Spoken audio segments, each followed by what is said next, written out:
Айтыяктан жылкылык деп кыргыз элинде өзгөчө баркталып, ат адамдын канаты деп өзгөчө бааланган. Чындыгында көчмөн жашоонун көп жагдайында кишиге жылкы өбөлгө болгон. Көч жолунда унаа болуп, жоо келсе качса жеткирбес, кууса куткарбас, уч каяктыгы менен кадырланган. Төрттүлүктүн ичинен күн жылууда жайыттан чөп чалып жеп, кышкысын карды тээп оттоп, жаңганчалык түйшүк жараткан эмес. Жылкы кыялына, басыгына, сынына, жашына, түсүнө бөлүнөт. Алардын ар бирине токтолуп көрөлү. Кыялына карата бөлүнүшү. Жүрмал, ат мыктысы, жүрүшү мыкты, алыскы жолго мингенге тынч жылкы. Жартак, турган жеринен желет. Чарс, азоо чалыш, кыялы чатак, чакчаңдап турат. Чынкөр, чөптү аз жейт, чөп башлап чалат, тандап жейт, ошондуктан арык көрүнүп ичке болот, кабыргасы саналып турат. Какбаш, жалгыздап ээндеп оттойт, башка жылкыны сүйбөйт, жылытпой артын салат. Жатак, жоош, кабелтең, кашаң.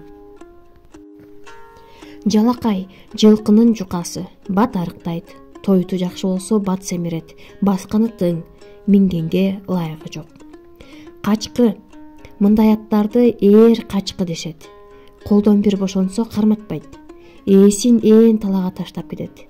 Аны откозгондо чылбырды колдон чыгарбоо керек. Жылкынын жүрүшүнө жараша бөлүнүшү. Жылкынын жүрүшү боюнча басык, желет, желе жүрүш, таскак, текирең, таскак, кой жорго, жорго, чапма жорго деп бөлүшкөн. Жылкынын жаагы катуу, чөйчөктүү, ак эттүү, кара эттүү деп да айтат. Сынына жараша бөлүнүшү. Мингич ат, жүк артуучу ат, чабылчу ат, жоого мингич ат, жорго, күлүк же тулпар деп бөлүшкөн. Бул аттарды колдо кармаган, калгандары жайдыр, кыштыр, жайытта багылган. Тулпар эпостордо жана эл оозунда айтылышы боюнча жылкынын алды болгон. Тулпар суу ичмейинче башкасы башын салган эмес. Кишиден жалтанбаган, сырттан мүнөзү болгон, арбаган, талбаган асылдыгы менен бааланган. Буудан, күлүк, күчтүү, жол билген, ээсин таштабаган жылкы. Дулдул, жылкынын күчтүүсү, чыдамкайы, туяктары чоң болуп 6 айчылык жолго да арыбас деп сыпатталат. Жорго, бир калыптагы майда жүрүшү менен айырмаланып, ошол жүрүшүнөн жанбаган ат. Соорусунда суу чайпалбаган жорго деп эң мыктысын айтышкан.